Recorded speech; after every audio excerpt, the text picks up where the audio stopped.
నమస్కారం. గురువారం దత్తాత్రేయుడికి ప్రీతికరమైన రోజు. గురువారం సందర్భంగా ఇంట్లో దీపారాధన చేశాక దత్తాత్రేయుడి ధ్యాన శ్లోకాన్ని పఠించినట్లయితే దత్తాత్రేయుడి అనుగ్రహం వల్ల ఆర్థిక ఆరోగ్య కుటుంబ సమస్యల నుంచి సులభంగా బయటపడవచ్చు. ఆ శక్తివంతమైన ధ్యాన శ్లోకం ఏంటో ఇప్పుడు మనం చూద్దాం. అనసూయాత్రి సంభూతో దత్తాత్రేయో దిగంబరః స్మర్తృగామి స్వభక్తానాం ఉద్ధర్తా భవ సంకటాత్. ఈ శ్లోకాన్ని చదువుకోవాలి. ఈ శ్లోకం చదువుకుంటే దత్తాత్రేయుడి సంపూర్ణమైన అనుగ్రహం కలుగుతుంది. అలాగే ప్రసిద్ధ దత్తక్షేత్రమైనటువంటి గాణగాపూర్ క్షేత్రానికి వెళ్ళినప్పుడు కొన్ని ప్రత్యేకమైన తీర్థాలలో స్నానం చేస్తే అద్భుత ఫలితాలు కలుగుతాయి. గాణగాపూర్ క్షేత్రానికి వెళ్ళినప్పుడు అక్కడ 8 తీర్థాలు ఉంటాయి. వాటిల్లో పాప విమోచన తీర్థం అని చాలా శక్తివంతమైన తీర్థం ఉంది. ఈ పాప విమోచన తీర్థంలో స్నానం చేస్తే జన్మల్లో తెలిసి కానీ తెలియక కానీ చేసిన పాపాలన్నీ తొలగిపోతాయి. దానికి కారణం ఏంటంటే సాక్షాత్తు దత్తాత్రేయ స్వరూపానికి సంబంధించిన నృసింహ సరస్వతి స్వామివారు ఈ విషయాన్ని మనకు తెలియజేశారు. నృసింహ సరస్వతి స్వామివారికి సన్యాసాశ్రమం స్వీకరించటానికి ముందు రత్నాబాయి అనే పేరు కలిగిన ఒక సోదరి ఉండేది. ఆ సోదరి కుష్టు వ్యాధితో ఎల్లప్పుడూ బాధపడుతూ ఉండేది.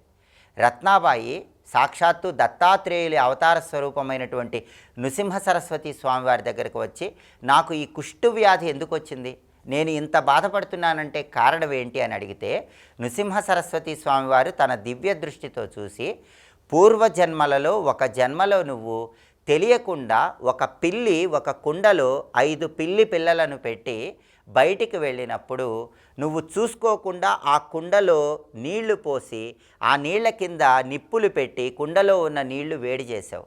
అలా వేడి చేయటం వల్ల ఆ కుండలో ఉన్నటువంటి 5 చిన్న పిల్లి పిల్లలు కూడా చనిపోయినాయి.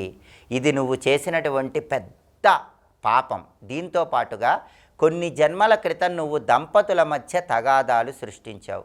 ఇది కూడా నువ్వు చేసినటువంటి అతిపెద్ద పాపం.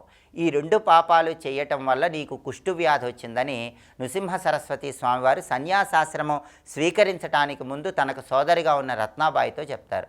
మరి దీనికి తరుణోపాయం ఏంటని బాధతో ప్రార్థిస్తే గాణగాపూర్ క్షేత్రం దగ్గర పాప విమోచన తీర్థంలో స్నానం చేస్తే నీకు ఆ జన్మల్లో చేసిన పాపాల వల్ల వచ్చిన ఈ అనారోగ్యం తొలగిపోతుందని స్వయంగా నృసింహ సరస్వతి స్వామివారే సెలవిచ్చారు. అప్పుడు రత్నాబాయి ఈ పాప విమోచన తీర్థంలో స్నానం చేస్తే కుష్టు వ్యాధిని తొలగింపజేసుకుందని, ఆ తర్వాత అక్కడే ఒక ఆశ్రమాన్ని నిర్మించుకొని స్థిర నివాసం ఏర్పాటు చేసుకుందని కూడా స్థల పురాణం మనకు తెలియజేస్తుంది. అంటే పూర్వజన్మ కృతం పాపం వ్యాధి రూపేణ పీడిత. పూర్వజన్మల్లో చేసిన పాపాల వల్ల వచ్చే వ్యాధులతో బాధపడేవాళ్ళు గాణగాపూర్ క్షేత్రానికి వెళ్ళినప్పుడు పాప విమోచన తీర్థంలో స్నానం చేయండి. పూర్వజన్మ పాపాల వల్ల వచ్చిన వ్యాధుల నుంచి బయటపడవచ్చు. అలాగే గాణగాపూర్ అష్టతీర్థాలలో చాలా శక్తివంతమైనటువంటి ఇంకొక తీర్థం ఉంది. దాని పేరు కోటి తీర్థం.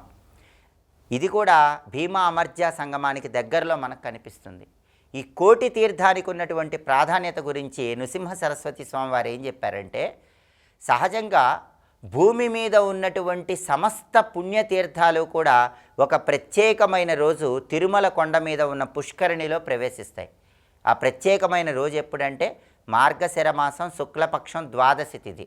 దాన్ని మత్స్య ద్వాదశి అనే పేరుతో పిలుస్తారు. ఆ రోజుకున్న గొప్పతనం ఏంటంటే సమస్త భూమండలంలో ఉన్న పుణ్యనదులన్నీ కూడా తిరుమల కొండ మీద ఉన్న పుష్కరిణిలోకి ప్రవేశిస్తాయి. అందుకే మార్గశిర శుక్ల ద్వాదశి మత్స్య ద్వాదశి రోజు ఉదయం 9 గంటల్లోపు అందరూ తిరుమల కొండ మీద పుష్కరంలో స్నానం చేయాలని తహతహలాడిపోతూ ఉంటారు. దానివల్ల భూమండలం మీద ఉన్న సర్వ పుణ్యతీర్థాలలో ఏకకాలంలో స్నానం చేసిన ఫలితం కలుగుతుంది.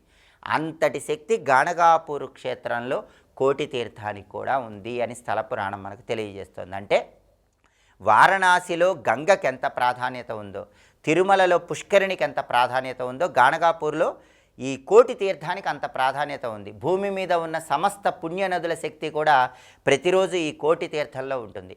పౌర్ణమి అమావాస్య గ్రహణం రోజుల్లో అయితే ఈ కోటి తీర్థం శక్తి విశేషంగా ఉంటుంది. అప్పుడు స్నానం చేయటం ద్వారా అద్భుతమైన శుభ ఫలితాలు సిద్ధింపజేసుకోవచ్చు. అలాగే గాణగాపూర్ క్షేత్రానికి వెళ్ళినప్పుడు గాణగాపూర్ క్షేత్రంలో తప్పనిసరిగా ఈ తీర్థాలలో స్నానం చేసిన తర్వాత స్వామివారిని దర్శనం చేసుకోవటం ద్వారా దత్తాత్రేయ స్వామి సంపూర్ణమైన అనుగ్రహానికి ప్రతి ఒక్కరూ సులభంగా పాత్రలు కావచ్చు. అలాగే గురువారం సందర్భంగా దత్తాత్రేయ స్వామికి సంబంధించిన ఏ ధ్యాన శ్లోకాన్ని ఇంట్లో దీపారాధన చేశాక పఠించినట్లయితే దత్తాత్రేయుడి సంపూర్ణమైన అనుగ్రహం కలుగుతుందో ఇంకొకసారి చూద్దాం మరి. అనసూయాత్రి సంభూతో దత్తాత్రేయో దిగంబర స్మర్తృగామి స్వభక్తానాం ఉద్ధర్త భవ సంకటాత్. ఈ శ్లోకం చదువుకోండి. ఈ శ్లోకంలో ఉన్న అర్థాన్ని పరిశీలిస్తే అనసూయాత్రి సంభూతో దత్తాత్రేయో దిగంబర, అనసూయ అత్రి మహర్షి వీళ్ళిద్దరికీ జన్మించినటువంటి దత్తాత్రేయుడా, దిక్కులనే వస్త్రాలుగా ధరించినటువంటి దిగంబరుడా నీకు నమస్కారం. స్మర్తృగామి అంటే స్మరించినంతనే అనుగ్రహించేటటువంటి స్వామి నీకు నమస్కారం. ఉద్ధర్త భవ సంకటాత్, భవసాగరంలో ఉన్న సంకటాలు కష్టాల నుంచి బయటికి తీసుకొచ్చి మమ్మల్ని ఉద్ధరించు స్వామి అని ప్రార్థించడమే ఈ శ్లోకంలో ఉన్న అర్థం. గురువారం సందర్భంగా దత్తాత్రేయుడికి సంబంధించిన ఈ శ్లోకాన్ని పఠించండి. దత్తాత్రేయుడి సంపూర్ణమైన అనుగ్రహానికి సులభంగా పాత్రలు కండి. స్వస్తి.